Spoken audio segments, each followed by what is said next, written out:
Pessoal, sejam bem-vindos novamente ao Aviation Cult, na nossa live série Expatriados. Hoje a gente está dando continuidade aí ao último episódio, infelizmente, mas a gente vai dar continuidade ao expatriado novamente em outra oportunidade. Tive o prazer aí de convidar a Yolanda e ela gentilmente aceitou o convite. Yolanda, ela mora na China. Só que a gente hoje vai para outra região, hoje a gente vai para Hong Kong. Então é um prazer ter ela aqui com a gente hoje para representar aí o grupo das mulheres. Yolanda, tudo bem? Obrigado pelo convite, seja bem-vinda. Obrigada, eu que agradeço. Obrigada pela oportunidade e vamos trazer informação bacana para quem está interessado em saber um pouco mais desse outro lado do mundo, né? É isso aí, muito legal. Conta pra gente como é que foi a sua trajetória, como que você descobriu a aviação, você tem algum parente que te contaminou aí contaminou aí com esse vício aí, ou foi uma coisa natural que surgiu naturalmente? Como que foi, como o meu caso, por exemplo? O meu também surgiu naturalmente. Nenhum parente na aviação, nunca tive nem próximo. O interesse começou quando meus pais... Eu sou paulistana, né? Morava na cidade de São Paulo quando morava no Brasil. E quando eu tinha mais ou menos 8 anos, meus pais se separaram e meu pai se mudou para Manaus a trabalho. E foi uma prática normal a cada férias que a gente tinha, mais ou menos a cada 6 meses. Eu e meus irmãos, a gente costumava visitá-los. Só que a diferença de idade que eu tenho dos meus irmãos é bastante grande, então muitas vezes eu ia sozinha. E isso me despertou um interesse muito grande por avião. E eu queria saber qual era o modelo, qual era a companhia. Na época podia visitar a cabine, que era um procedimento normal. Toda a comissária levava a criançada, entrava em bando na cabine, era outra cultura, né? É, E aquilo me fascinava. Para mim, a parte mais fascinante das férias, que até peço desculpa para o meu pai, era, era o ir e o voltar, porque o avião era muito legal. E também, né, na época, o acesso à aviação era diminuído, né? Nem todo mundo voava, nem todo mundo voava com frequência. E aquilo foi despertando em mim uma vontade muito grande de fazer parte desse mundo. E, aliado a isso, eu sempre soube que eu não queria um trabalho comum, né? De tradicional. segunda a sexta, exatamente. Eu sempre achei que tem muito mundo para a gente descobrir, para Boa. ficar num lugar só. E foi quando eu decidi ser piloto, desde pequena, mas isso não era viável financeiramente, principalmente. Então, o que eu fiz, dessa vez guiada por um amigo meu que já estava na aviação, que é um comissário da TAM, ele ainda voa na TAM, inclusive, e me deu todos os caminhos e falou: olha, o que normalmente muita gente faz é vira comissário, consegue um salário mais rápido, um salário melhor de forma mais rápida, né, do que você fazer todos os 4 anos de faculdade. Isso vai te, digamos assim, atrasar muito. Eu falei: bom, então vou fazer. Fiz o curso de comissário, voei 4 anos como comissária no Brasil, e nesse meio do caminho, nas minhas folgas, eu ia para o aeroclube e fazia as horas e fazia os cursos e fazia a faculdade também, até que eu finalizei tudo e tive a oportunidade de começar na sequência como copiloto em uma outra empresa diferente. Eu mudei, né? Migrei, não permaneci na mesma. Entendi, muito bacana. Eu escuto, é muito comum a gente escutar, né? Pessoas que querem fazer esse caminho de entrar para o voo entrando como comissário, comissária, e depois migrar para a cabine, né? Para se tornar um tripulante técnico. Por que você acha que alguns não conseguem? Porque, primeiro, eles acomodam, é, eles atingem ali o platô, aquela zona de conforto. Segundo, ou é porque eles não conseguem fazer um controle financeiro e separar uma parte do orçamento aí para direcionar aí para as horas de voo. O que você acha que é? Ou é uma mistura dos dois? Eu acho que é uma mistura dos dois. E outros fatores, né? Então, às vezes a pessoa não já entrou na aviação com um orçamento já comprometido, que, por sorte, não foi o meu caso. Então, a minha única, digamos assim, obrigação na época era ajudar minha mãe, e aí o resto do meu salário eu conseguia direcionar para os meus cursos. Então, eu já tive uma facilidade nisso. Eu acho que, por outro lado, também, às vezes acontece uma coisa que a gente vê muito, que é talvez a empolgação pelo momento, assim, pela ideia, do que a ideia pode te trazer. E aí, quando a pessoa vai descobrindo os percalços da carreira, os desafios, tanto financeiros quanto conseguir conciliar a escala com os Uhum. estudos, a pessoa faz e eu sempre dei esse conselho, inclusive, faça um balanço real se é isso que você quer mesmo da sua vida, porque o tempo investido, muito mais do que o dinheiro, é precioso, né? Então, eu acho que é uma combinação de uma empolgação momentânea Sim, com um é. comprometimento financeiro e com uma estagnação. Eu acho que é combinado. E é interessante, né, que qualquer decisão que você toma na vida, né, vai chegar um momento que você vai você vai ter duas escolhas, né? E aí você só vai ser bem-sucedido se você realmente tiver feito essa reflexão lá no começo e tomado a decisão de realmente, não, eu vou pagar o preço porque é isso que eu quero, né? Porque chegou uma hora que vai Exatamente. cobrar, né? Vai ter uma bifurcação e essa bifurcação tá te cobrando, né? Vem cá, e aí? Você precisa dedicar tempo e, entendeu? É interessante isso aí. Você é, além de piloto, é um atleta, eu diria, sempre admirei esse seu lado, e eu acho que é mais ou menos o que acontece no esporte. Se você quer conseguir completar uma prova que seja, a gente nem está falando de pódio, mas completar, fazer uma prova completa, seja na corrida, na natação, onde for, você precisa abdicar daquela folga que você teria com seus amigos para treinar. Então, se você for imediatista, falar, bah, não, imagina, né, pô, é minha folga, vou aproveitar, não vou para o aeroclube, você nunca vai conseguir completar a prova no final, né? É verdade. Inclusive, obrigado pelo elogio. Realmente é apaixonante. Eu até arrepio de lembrar das competições. Tô um tempo é, de férias aí das competições, mas dedicando a esse projeto, mas logo, logo eu vou voltar. É bom, é muito bom. Eu É gosto. muito bom, né? A gente precisa. Até minha A família gente, cobra de retornar, né? Porque eu faço um turismo junto com eles, né? Além de fazer as competições, eu levo eles para conhecer a cidade, enfim. e eu acho que faz parte da gente, por mais que a gente sinta paixão na nossa profissão, faz parte da gente ter um lado nosso que não é relacionado absolutamente à aviação. Faz a gente crescer, faz a gente relaxar, amplia nosso horizonte, amplia nossa visão de mundo. É bem válido, eu acho. Puxando um gancho aí para finalizar essa pergunta, e já que você falou disso, é muito importante na aviação, quem está na aviação, né, nessa rotina de escala, de voos, né, e na aviação geral também, executiva também, que voa, tem empresas que voam muito também, você tem uma válvula de escape, né? A minha válvula de escape é o esporte, né? Ele me ajuda a manter meu equilíbrio, né? A cumprir as minhas metas, né? A fazer com que eu seja disciplinado, enfim. Cada um vai ter aí uma válvula de escape. Ele não é um hobby, né? Não é um hobby porque você tem que treinar quase todos os dias, né? O hobby seria algo Sim, que você faz uma vez por semana, duas, é, mas o hobby também é uma válvula de escape. Então sempre tem alguma coisa. é. Aeromodelismo, videogame, sei lá, andar de bike, correr, natação, pintar, fazer quadro, enfim, né? Sempre tem alguma coisa, né? Sim. Isso é muito legal. Eu acho que isso é o que torna a gente pessoas interessantes, né? Tem razão. Como é que surgiu aí a vontade de voar, de, de ir para fora, de virar um piloto expatriado? Como que foi isso daí?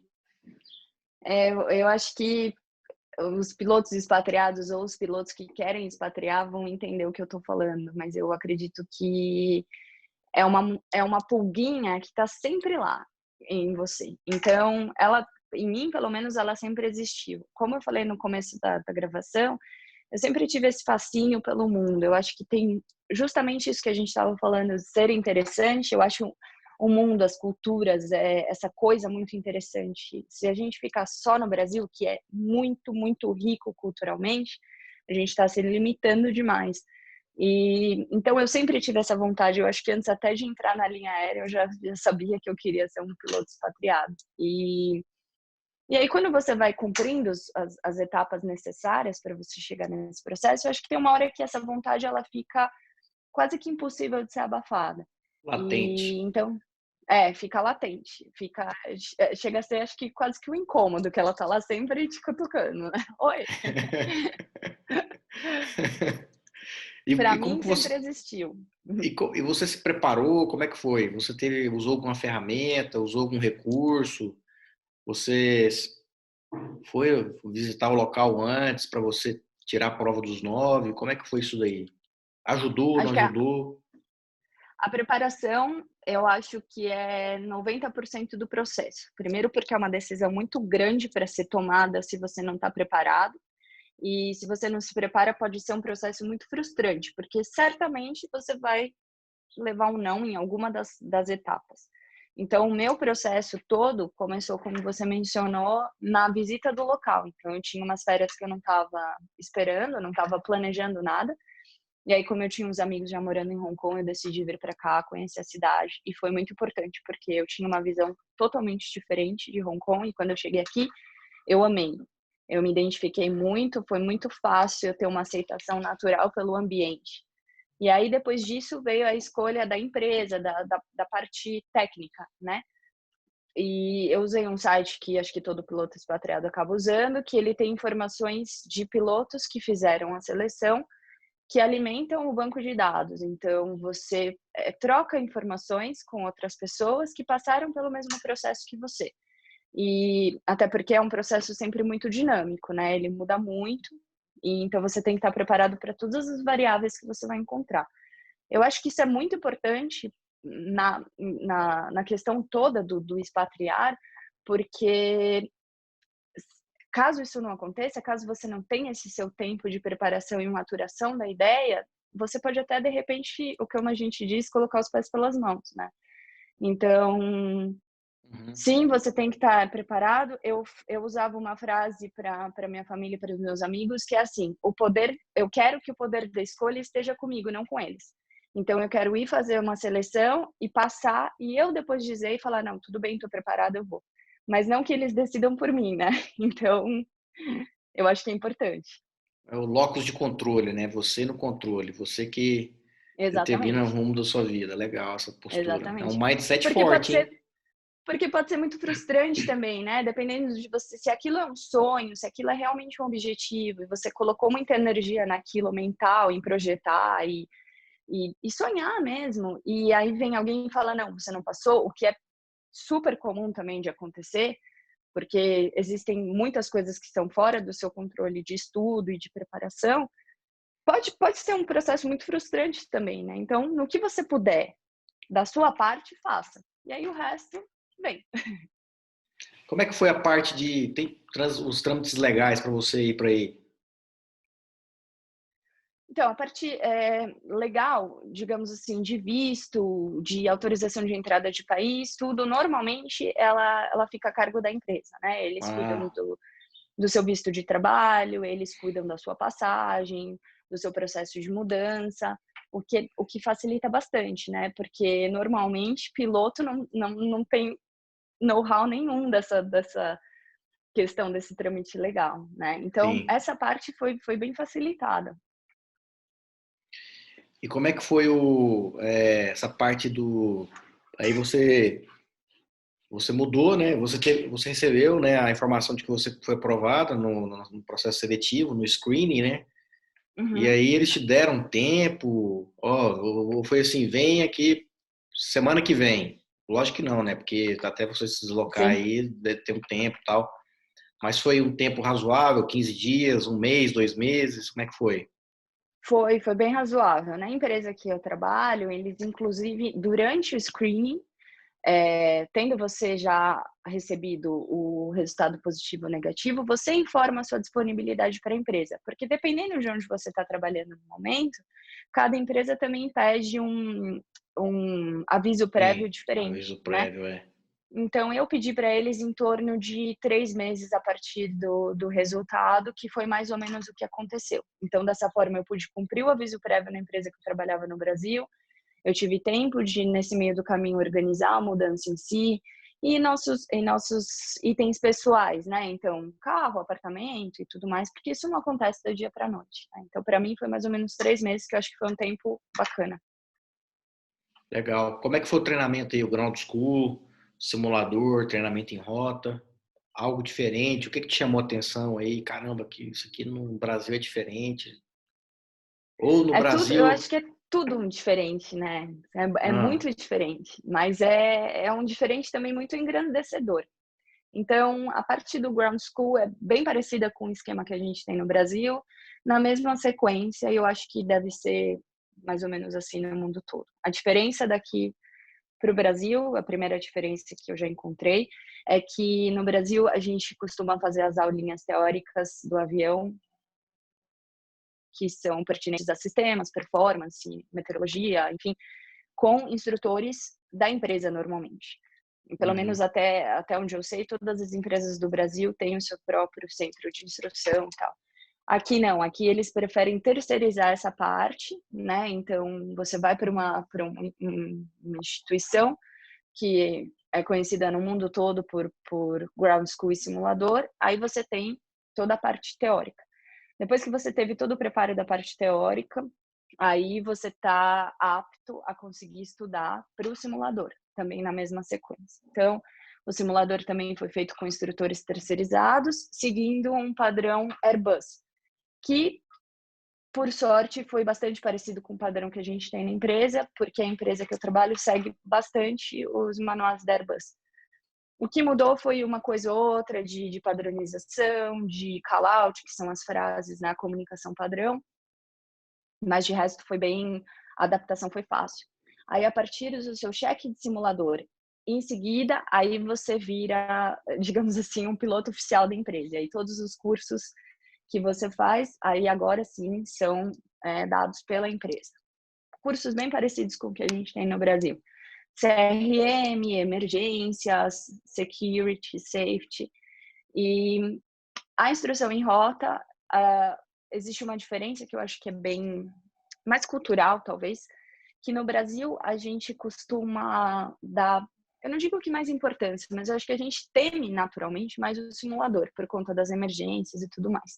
Aqui a instrução em rota, ela é mais puxada, digamos assim, que o simulador, porque você tem um programa fixo de, além da sua performance prática, então sua capacidade de decolar, pousar, aproximar e tudo mais, você também é cobrado com certos itens a cada voo. Então você tem quase que um caderninho e você tem todos os itens que você tem que estudar e você sabe que o instrutor vai te perguntar com detalhes sobre todos eles.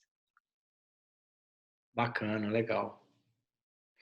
E vem cá, como é que tá, brevemente aí para não ficar chato, né? Como é que tá aí a situação aí do vírus?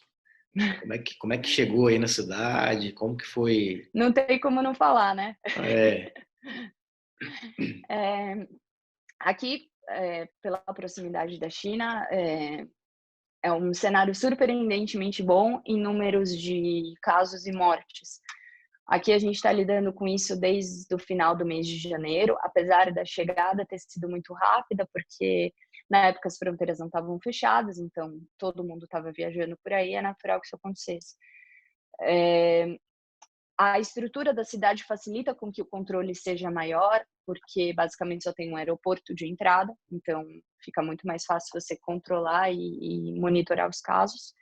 Mas eu acho que um dos fatores, né, que foi bastante diferencial é o fator cultural. Então, por eles já terem passado por essa experiência antes, não tão intensa, mas já não era novidade, o uso da máscara sempre aconteceu aqui, independente de ter vírus. Então, quando você está doente, seja uma gripe tranquila, mas que você tá com espirro ou com tosse, já é esperado que você use a máscara.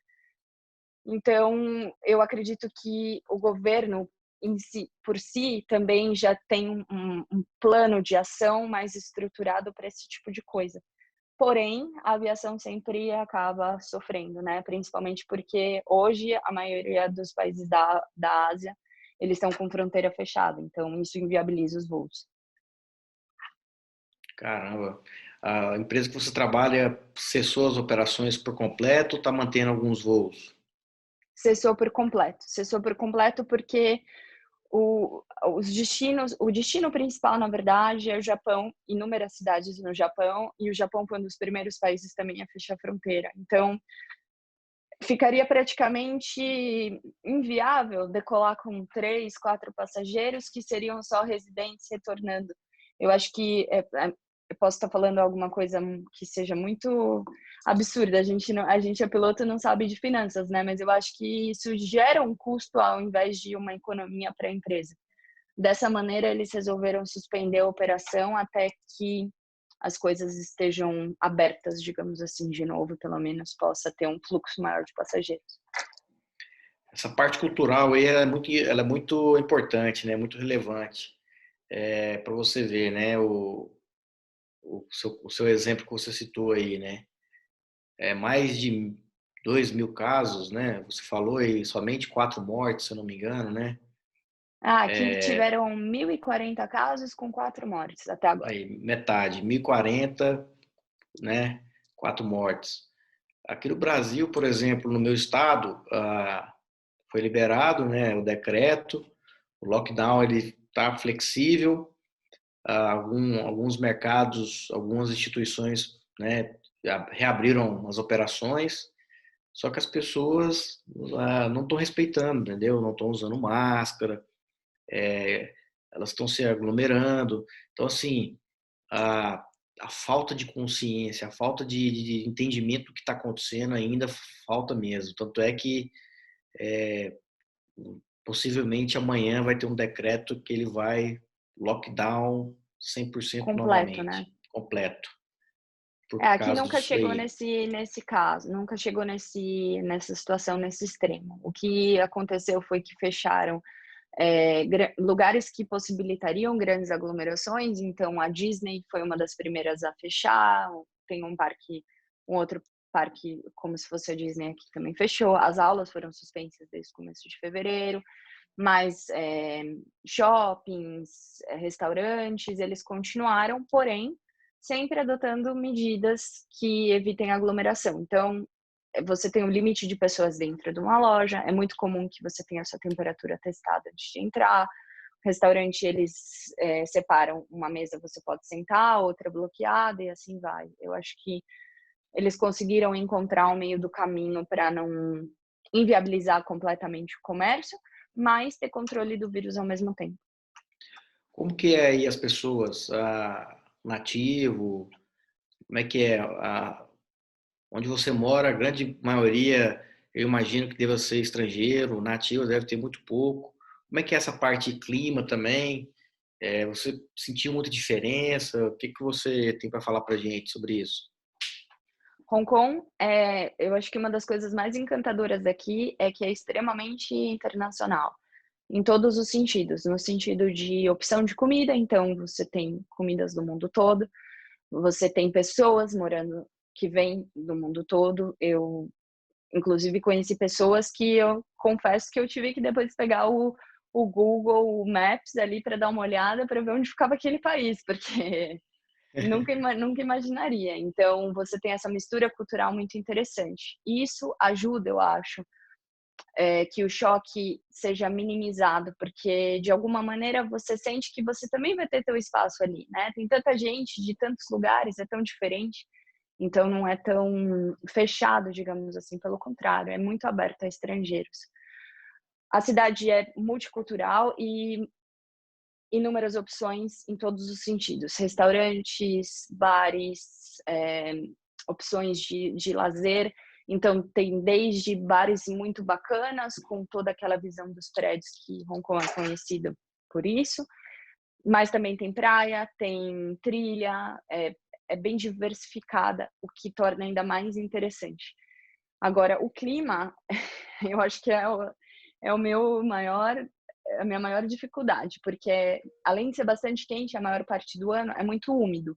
Uma umidade normalmente acima de 90%. E isso, para mim, pelo menos, intensifica a sensação do calor e parece que você tá sempre grudando, assim. É, Mas é. é muito comum que também aqui, eles deixam o ar-condicionado quando você entra num lugar muito alto, então você pode estar no maior verão aqui, eu tô sempre carregando tipo, o que sua mãe fala: "Leva um casaquinho", sabe. É. Porque o casaquinho aqui faz toda a diferença. Você entra no metrô, tá congelando, aí você sai na rua, tá um calor escaldante, aí você volta para o restaurante, você congela de novo, você tá sempre nesse processo. Pasteurização. Pasteurização, eu me sinto um leite, basicamente. Ai, ai. E vem cá, qual que é os voos aí? Como é que é a natureza dos voos? São todos para o Japão? Tem outros destinos? Como é que funciona? Tem destinos para a China também? Como é que é? Aqui a empresa que eu trabalho, ela é realmente low cost, então quando a gente diz que ela é realmente low cost, significa que ela adota um sistema de economia total. Isso para o passageiro, quanto para a malha, que obviamente afeta o tripulante. Então, aquele tipo de empresa que para o passageiro ele paga uma passagem bem baratinha, mas ele vai pagar para despachar a mala, ele vai pagar para comer a bordo, enfim, é um esquema realmente low cost. E o que isso afeta na parte da tripulação é que eles tentam maximizar ao máximo as rotas, diminuindo o pernoite, né? Então a gente tem normalmente um pernoite só por mês e os voos, os destinos, consequentemente, são bate-voltas. A gente voa muito para o Japão, tem um destino na China só, uma cidade que chama Ningbo, e tem voos para Tailândia, tem voos para o Vietnã, tem voos para outras localidades na Ásia, mas o forte mesmo é o Japão. Então tem voos curtos e voos longos também, né? Pelo que eu estou vendo aí, mais ou menos, Exato. Voos curtos e voos geograficamente. longos. A jornada fica normalmente bastante produtiva, especialmente quando você vai para regiões próximas a Tóquio, porque na ida, se é uma situação no inverno especialmente, você volta com vento de proa muito forte. Isso, para quem está assistindo e não sabe, ele aumenta, dilata bastante o tempo de voo, porque é basicamente como se segurasse o avião, né? Então ele vai contra a trajetória do avião. E isso às vezes acontece de você ir, por exemplo, para Tóquio no inverno com 3 horas e meia, porque aí ele vai ter o efeito contrário, ele vai empurrar o avião, né? Então, vento de cauda, e na volta o vento de proa, que às vezes faz com que o voo tenha 5 horas, 5 horas e 10. Voa-se muito Caramba. por mês, por consequência disso, por a jornada ser muito longa, mas, por outro lado, você tem uma escala bastante produtiva e o cansaço minimizado, porque é uma decolagem e um pouso e para ir, e uma decolagem e um pouso para voltar. Então, a preparação de cabine acaba sendo o número, né, de vezes que você prepara a cabine é menor, ou a pressão por tempo na decolagem acaba sendo menor do que você fazer 5 etapas por dia, por exemplo. E é interessante o que você mencionou, né? Essa parte de fadiga aí, né? Quando você está fazendo um voo com várias etapas, né? Mais curtas, isso gera fadiga, né? Você preparar a cabine, decola, pressuriza, voa, desce, despressuriza, pousa. Decola, pressuriza, voa, desce, pousa, despressuriza. Esse ciclo, né? De pressurizar, despressurizar, prepara a cabine, pousa, decola de novo. Isso gera fadiga, né? Então a nossa regulamentação, inclusive, quando lá nos primórdios, lá quando ela começou a ser elaborada, né, o pessoal testava, né, monitorava os pilotos para ver o nível de glicose no sangue, né, é, tinham pessoas que olhavam ali, analisavam, tiravam esses dados durante o voo para ver o nível de fadiga. Por isso que eles chegaram no nível inicial lá de 5 pousos, cinco pernas, né, na regulamentação antiga. Hoje já é outra, né? A Interessante. cara da aviação mudou muito ao longo dos anos, né? De quando essa primeira legislação foi institucional, Ih, agora me pegou, o português já tá foi instaurada, pronto. Instaurada, isso. É, é, do que tem agora, né? Até mesmo o horário dos voos mudou, todo o esquema mudou, é muito diferente. E é muito bacana você ver as empresas ao longo do mundo tendo essa preocupação, porque Safety é necessário e vai sempre ser, faz parte do escopo da empresa e tem que fazer parte da filosofia, da cultura, e isso é bem bacana, é bem legal de se ver. Já que você mencionou safety, fala um pouquinho pra gente aí do safety e security. Alguma coisa diferente que você viu no Brasil, alguma coisa legal, ou alguma coisa legal que tem no Brasil que não tem aí? Eu acho que as preocupações são bem parecidas, porque eu acho que hoje o bacana nessa troca das empresas existe uma troca de experiência muito viva e muito rápida, né? Então, se acontece alguma coisa com uma empresa nos Estados Unidos, todas as outras vão aprender com aquela experiência sem precisar passar por aquilo propriamente dito. O que eu acho bacana aqui é realmente um cuidado na questão do uso do banheiro no voo, é muito sério mesmo. Então, não só um comissário entra na cabine para não deixar um piloto desassistido sozinho, como os outros bloqueiam de fato com um carrinho, um trolley no corredor, eles fecham a cortina. Tem todo um esquema antes e depois, que faz parte do processo da empresa, então eles levam isso realmente muito à risca. E eu acho que é esse o caminho, né? Prevenir é sempre muito melhor do que remediar, né? Legal, bacana.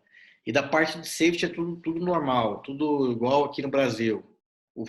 Tem foca também, o foca é Tem. punitivo, como é que funciona? Ou é uma ferramenta mais educativa?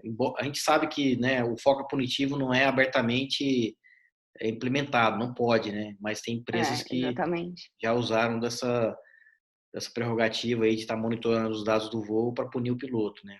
Conta pra gente, e não educá-lo. Conta pra gente um pouquinho sobre isso. Os sistemas de reporte e de tratamento de reporte, tudo são bem parecidos com a empresa que eu trabalhava no Brasil.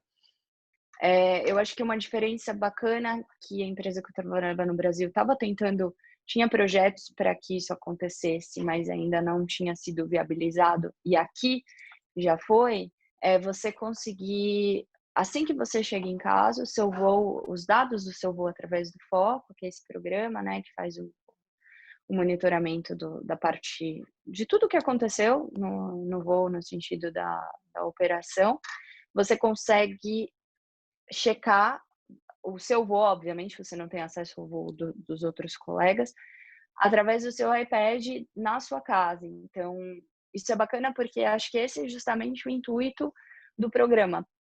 Obviamente, como você mencionou, educativo e muito interativo, né? Então, tem que partir do piloto essa iniciativa de falar, opa, eu acho que aquele momento, de repente, alguma coisa não saiu legal ou não saiu, talvez não tenha saído dentro do parâmetro, vamos checar, porque eu preciso aprender com isso. Então, Melhoria contínua. exatamente. E você ter essa ferramenta no seu iPad, porque cada piloto tem um iPad que a gente recebe da empresa. Você ter essa ferramenta no seu iPad torna muito mais fácil, né? Interessante. O iPad é equipamento da empresa, mas tem que estar com você. Como é que é? Isso. Em vez de ele ser fixo no avião, o que a gente tem no avião é um suporte para que você fixe, e aí ele é material da empresa, mas que você tenha posse e responsabilidade pelo equipamento. Então, as atualizações vêm, você recebe as notificações, todos os boletins, os manuais, e você não tem que baixar no seu próprio equipamento, você baixa no da empresa e você consegue estudar e preparar o voo através dele. E no próprio voo também você vai usar as cartas, a carta de rota e tudo mais com o iPad da empresa. O programa de performance você faz o cálculo de performance você faz no iPad da empresa, é bem legal. Cara, eu nunca tinha ouvido falar sobre isso. Muito legal. É diferente, né? É muito legal. É bacana porque você não precisa ter os materiais, eles são grandes, eles são volumosos, né? Normalmente eles ocupam muito espaço, e dependendo do tipo de equipamento que você opta pessoalmente para usar, às vezes não é compatível, tem toda essa questão. Lá não. Você coloca para atualizar, já vem o pacote todo automaticamente, já faz o download, e aí você já consegue ter as informações atualizadas sem precisar ter o seu trabalho de ir atrás da ferramenta. E como que é esse negócio de voar em metros aí? Não dá um nó na cabeça, não? Dá, e eu acho que é por isso que eu agradeço muito a gente só ter um destino na China, porque aí você está menos exposto às diferenças da China, que são basicamente o voo em metros que você falou. Para a Aham. gente conseguir adaptar pés para metros, a gente tem uma tabelinha, como se fosse um cartãozinho que a gente tem para outras situações no voo, que é plastificado, fica nas nossas laterais, de fácil acesso, para você conseguir consultar rápido. Um para cada É, piloto.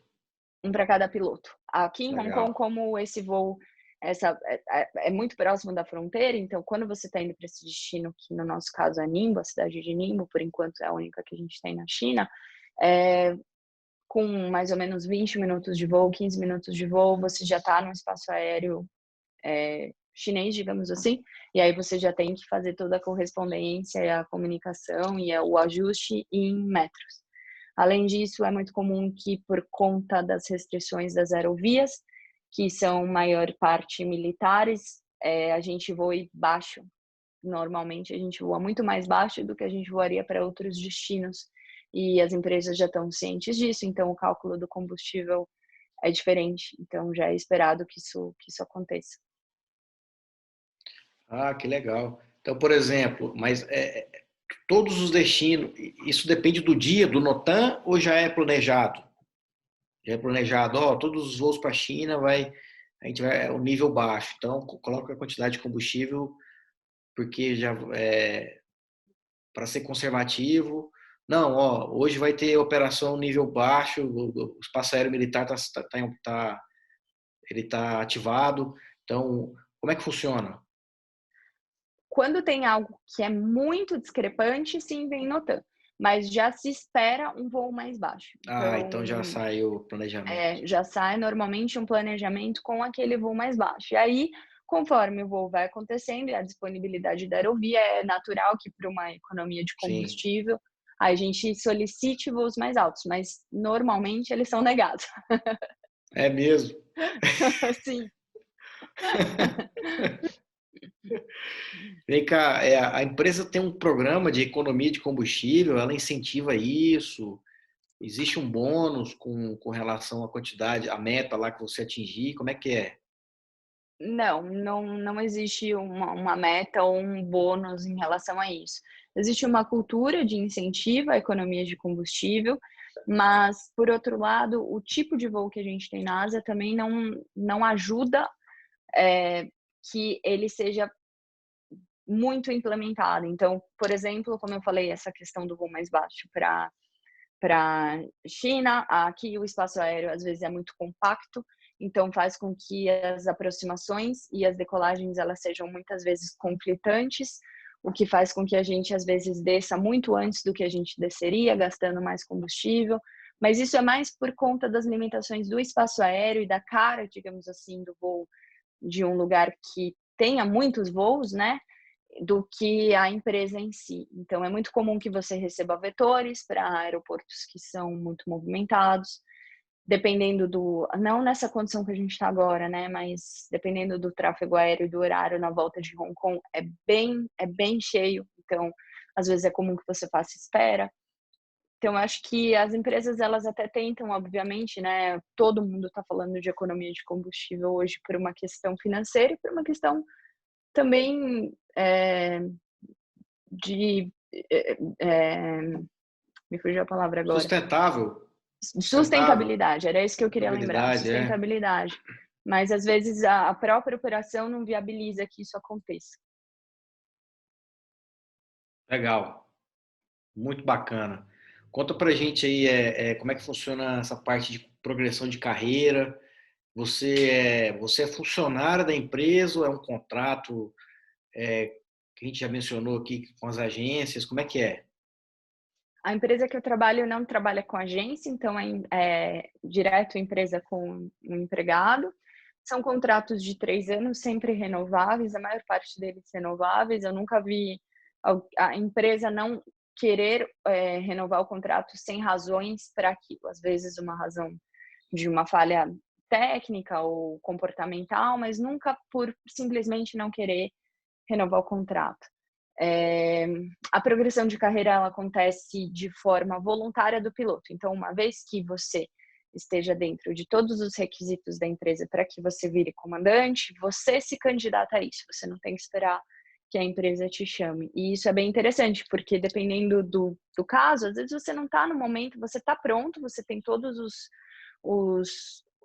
quadradinhos ali ticados, todos os itens completos, mas Aham. você está em outro momento da vida, talvez a sua cabeça não esteja preparada para aquilo, porque requer muito, muito envolvimento, muita dedicação, e aí fica a cargo do piloto decidir se é a hora dele passar pelo processo, né? Isso não vai garantir que vai acontecer ou não. Bacana, legal. É diferente, né? Diferente É do que a gente tem no diferente, Brasil, né? é muito diferente. A gente teve, foi a modalidade, desculpa, foi o episódio nos Estados Unidos com o Pablo, e ele mencionou lá sobre os cheques, como é que funcionam os cheques lá. Eu achei interessante ele mencionar lá que os cheques são feitos de forma progressiva, né? Não existe a data, né? A data assim, amanhã é o cheque. Faz 4 sessões de simulador, amanhã é o cheque. Faz Uhum. tantas horas de treinamento em rota e depois é o cheque. Não, todo dia é um pouquinho. Todo dia, né? É o cheque progressivo, né? Aí chega no final, tá pronto, ou não tá preparado, pega mais umas 2 ou 3 sessões, ou 2 ou 3, 3 dias de voo e tá apto, né? Tá checado, vamos dizer assim. Eu achei bem mais natural, achei bem mais bacana. É. Eu não sabia também, é uma coisa que eu também não sabia que funcionava dessa maneira lá.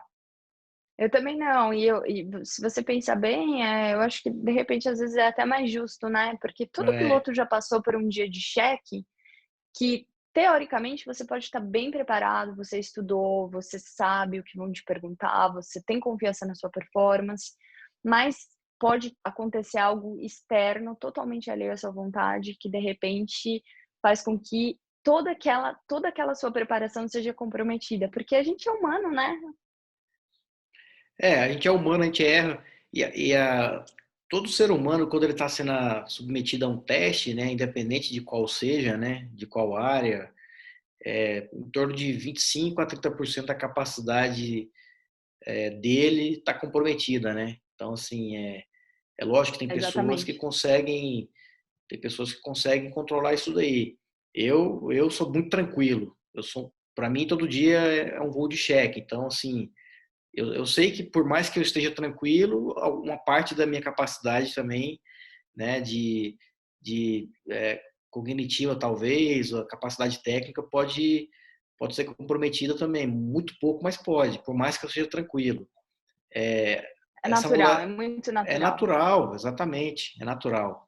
E pequenos erros, né?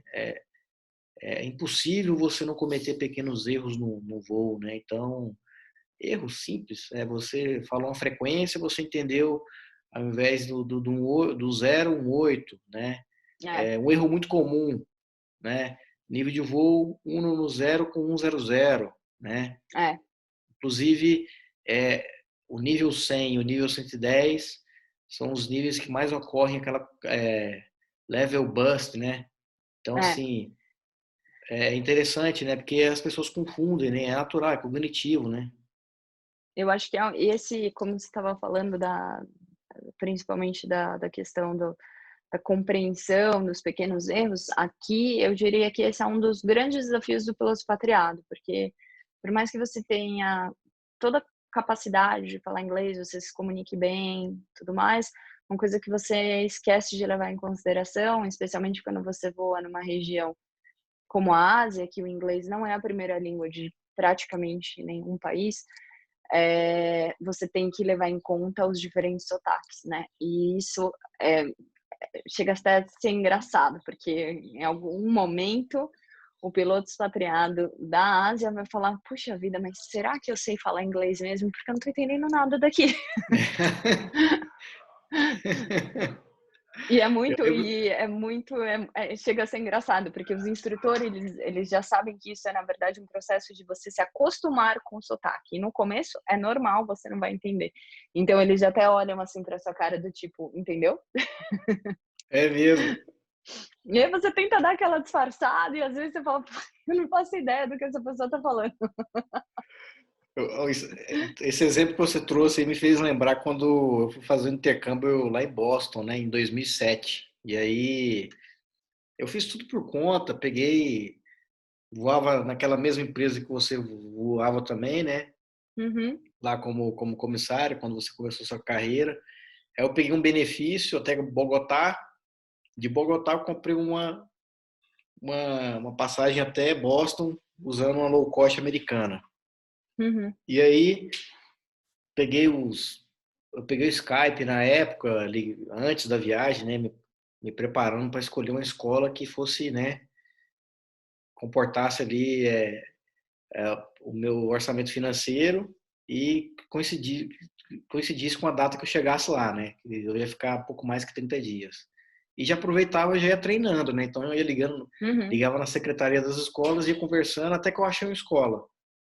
Achei uma escolinha, né? Muito bacana, tal, preço muito legal para fazer só conversação mesmo e estudar bem um pouquinho de gramática, parte da manhã, mochila nas costas e ó, ficava andando na cidade a tarde toda. E tinha um francês lá na sala de aula. Putz. Toda vez que o francês falava, eu falava, não é possível que esse cara tá falando inglês. Não, mentira. Aí eu olhava para a professora e falava, não, ela não tá entendendo, não é possível. E ela balançando a cabeça, entendendo. Você podia chegar para mim e falar assim, ó, ele tá falando árabe, ele tá falando, tô brincando, tô exagerando, né? Me Aham. dizer que era qualquer língua, menos inglês, entendeu? Que eu, não, que eu ia aceitar a Com sugestão, certeza. entendeu? Eu não conseguia entender nada que o cara falava. Acho que a minha memória mais engraçada disso foi que a primeira vez que eu fui pro Japão, eles têm problema com sílaba muda, né, então eles sempre colocam uma vogal no final daquilo que é mudo. Então, a gente pousou e tudo mais, aí o cara me deu clearance pro spot 8, mas ele falou "Spoto eito". E aí eu falei: "Putz, que esse cara tá falando mesmo? Que é spoto? Que é eito? Que é isso?" Aí eu Daí falei: "Ah, meu Deus". Aí eu: "Vai, say again, né, repete pra mim, por favor". E é natural dele, né. Aí ele repetiu exatamente a mesma coisa. "Spotoito". Aí eu falei: "Putz", continuei não entendendo nada. Aí eu virei pra minha instrutora e falei: "Ah, desculpa, eu não tô entendendo o que ele tá falando". E aí nisso o cara já estava se matando de Ah, rir, porque sabia que eu ia cair nessa, né. entendi.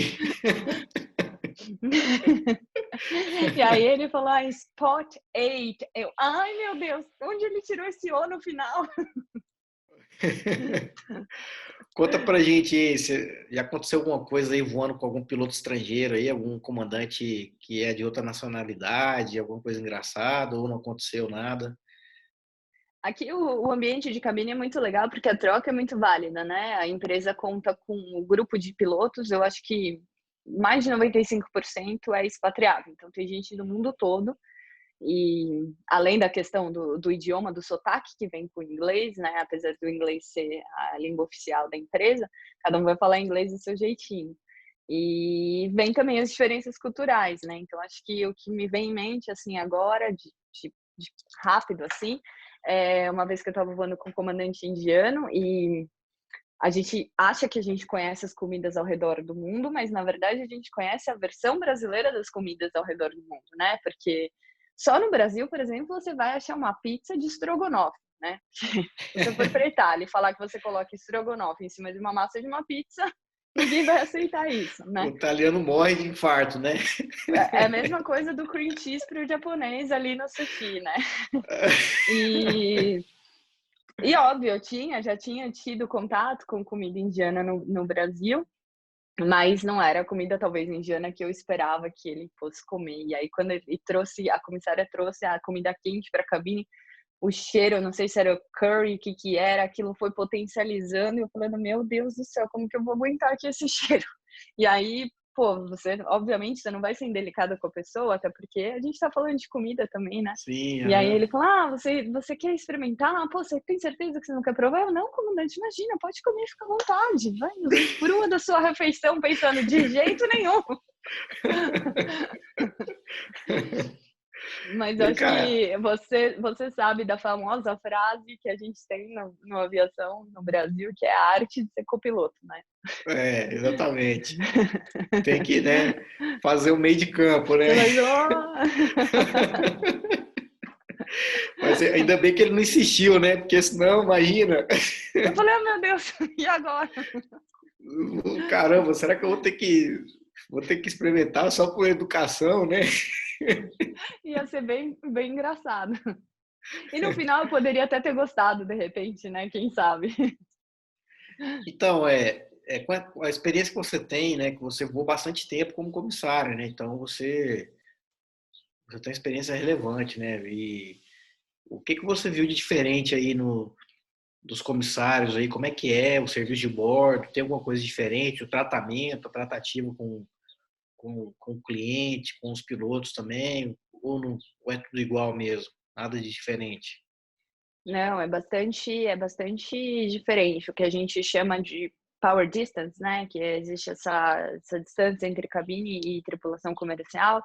Aqui é bem grande. Eu não acho que seja algo que a empresa incentive. Eu acho que o que acontece principalmente são as diferenças culturais. Os comissários diferentes dos pilotos, eles são em sua maioria locais e então eles têm costumes diferentes, assuntos diferentes, formas diferentes de lidar com as coisas, né? Então as conversas que acontecem, por exemplo, entre comissários e pilotos, elas sempre são muito profissionais e muito sucintas, exceto algumas exceções. Então quando eles entram na cabine é assim, tá tudo bem, você quer comer tal coisa, e oferecem, eles têm procedimento padrão para absolutamente tudo, inclusive na hora de colocar a bebida oferecer a bebida para você, o jeito que eles colocam, como ele vai retirar a bandeja, então é bem mais, eu diria que é bem mais engessado assim do que a gente tem.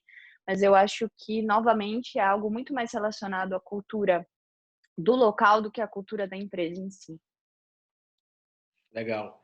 E por você ser mulher, como é que é o tratamento aí? Você esperava que fosse diferente? O tratamento é legal? Eles são adaptados já para porque você está na profissão que majoritariamente ela é exercida por homens, né? Existe discriminação? Existe como é que é?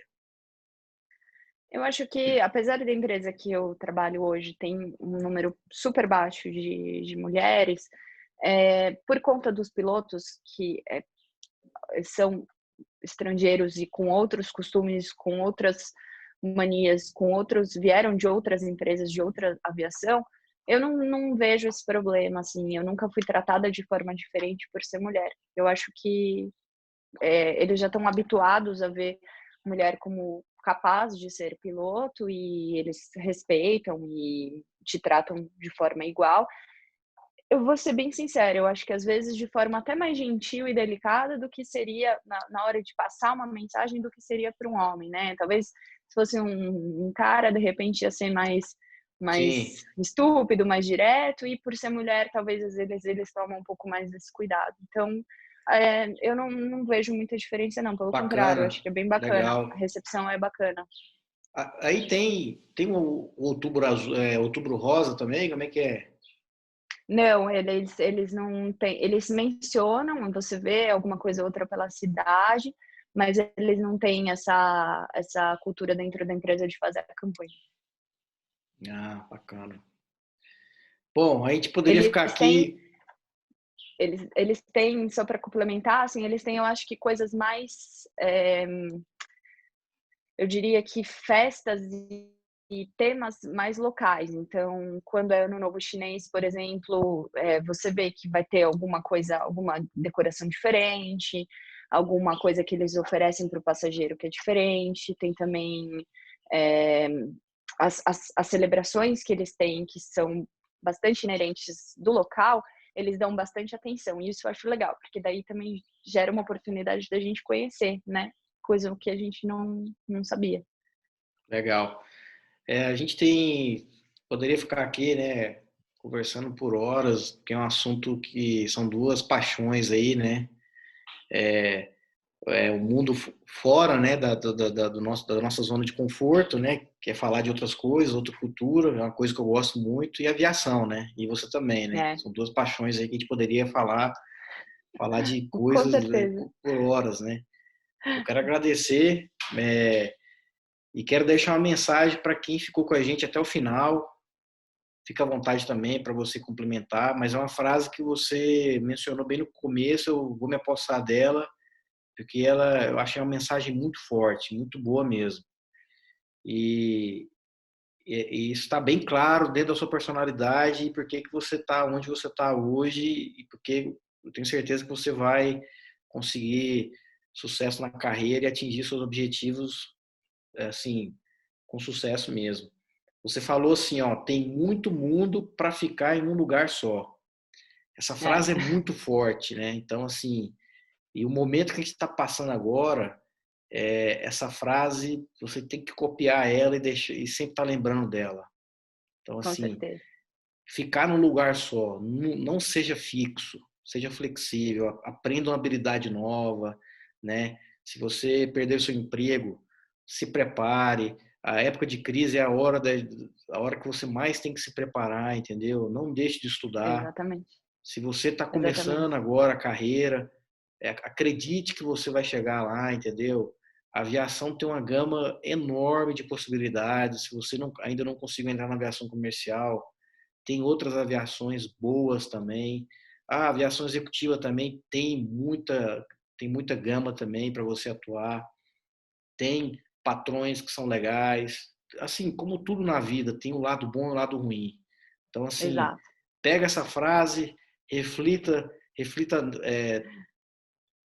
anota ela para você acordar e já ler ela e já vir Já com esse mentalizar. insight, exatamente, mentalizar e já começar seu dia, que eu tenho certeza que se você fizer isso daí durante os próximos 2 semanas, muita coisa boa vai acontecer. Eu que agradeço o convite, a oportunidade de estar aqui trocando essa ideia tão bacana com vocês, levando uma mensagem para tanta gente, né? Eu acho que esse é o interessante da internet hoje em dia, a gente poder fazer desse canal tão vasto e tão amplo uma troca muito positiva de coisas.